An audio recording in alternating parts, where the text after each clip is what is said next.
Harry Potter and the Prisoner of Azkaban. The movie every journalist says is the best, when in reality, we all know it's the weakest. Out of all the movies, this to me was my least favorite, and so, of course, I decided to speedrun the games version. Putting aside the terrible character models, God, Lupin looks like a burn victim.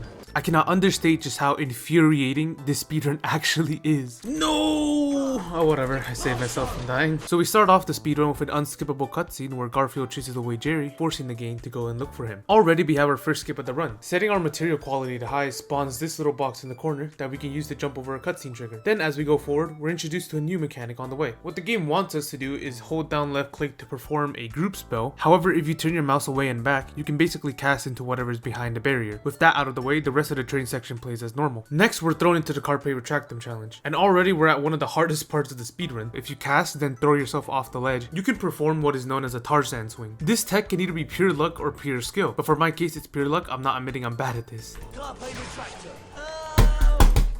Anyways, to start the challenge off, we can do one of two things. Either proceed normally through the first room, or chat swing our way over to the other side, skipping a couple of animations. Now, in this next room, we can again do one of two things. Either cast on this statue, pull ourselves forward, but jump before reaching it so that we don't trigger the cutscene, or we can just chat swing our way through the whole thing. After fighting imps and fairies, we're onto the hardest room of the challenge. Either you can traverse normally through some Tarzan swings going from one platform to the next, or you can pull off the chat swing and use the first statue alone to launch your way over to the other side of the room. Needless to say, I've yet to do this perfectly on a run.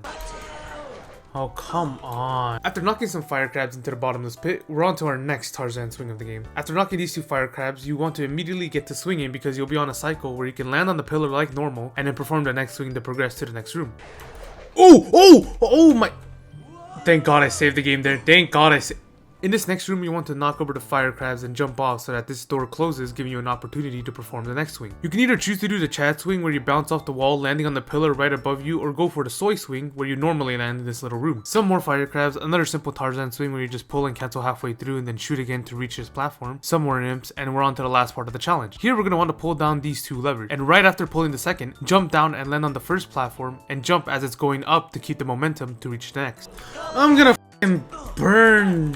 Then we either swing or pull ourselves normally, which ends the first challenge of the run. Now we're in the lobby to Hogwarts, where we're going to perform the next trick. Instead of following Fred to his shop, you're going to want to cast a pulsar on this little pillar, dropping it down enough to where we can perform a setup where we move our camera until we can no longer see this side of the wall, and back up and jump onto the pillar, then out the main entrance, allowing us to skip a good portion of the game. Just make sure to actually cast the pulsar, or else you'll embarrass yourself for 4 minutes straight. Oh wait, I was supposed to hit it with... I'm actually gonna lose it. To think I actually had it without... Oh my God.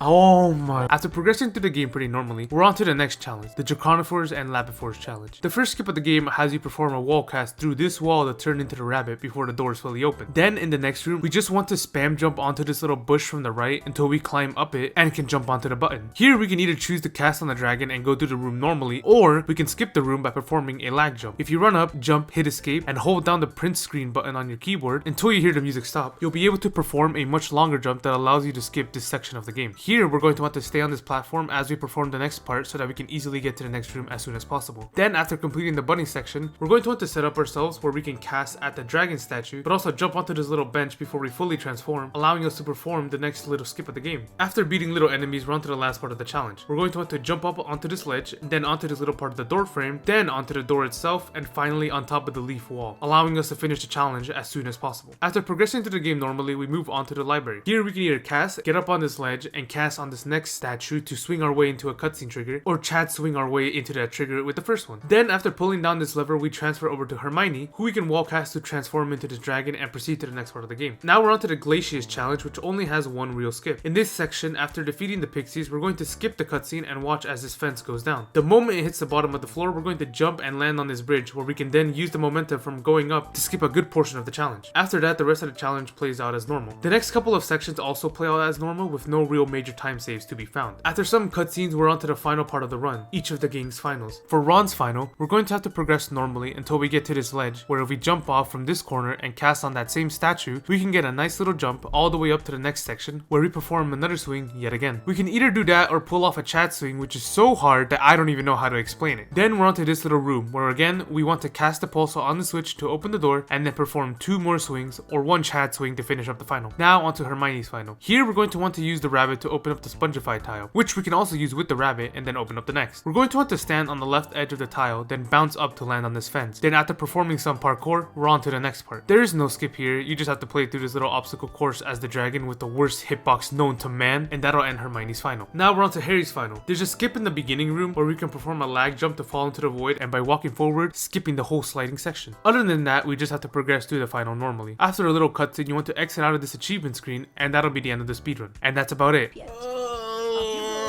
I hope you can see how infuriating this run is, and if you don't, then I'm telling you, try it for yourself and you'll see just what I'm talking about. To my 30 subscribers, I know it's been about like 7 months since my last upload, but that was mainly because I couldn't keep doing speedrunning, schoolwork, and also play all at the exact same time. It was way too much for me and I just gave up. Now that I finally graduated, I actually won't be going to college till at the very least next school year. So for the year that I'm still at home, I decided I want to try getting back into content creation and speedrunning especially. Though of course I'm gonna do that slowly, build up back into it, but yeah, I have a bigger video in the works. This was a part of it. I just wanted to get this specific video out because I was getting infuriated by this run specifically. If any of you watch this, go ahead, unsubscribe if you want, but stay subscribed if you still like me. Thank you very much, I love you. Though I don't think any of you still remember who I am. You guys probably forgot you were even subscribed to me in the first place, but oh well. And yeah, that's about it. I've been Death Eater number 345. You've been listening to Azkaban Radio. Avada Kedavra.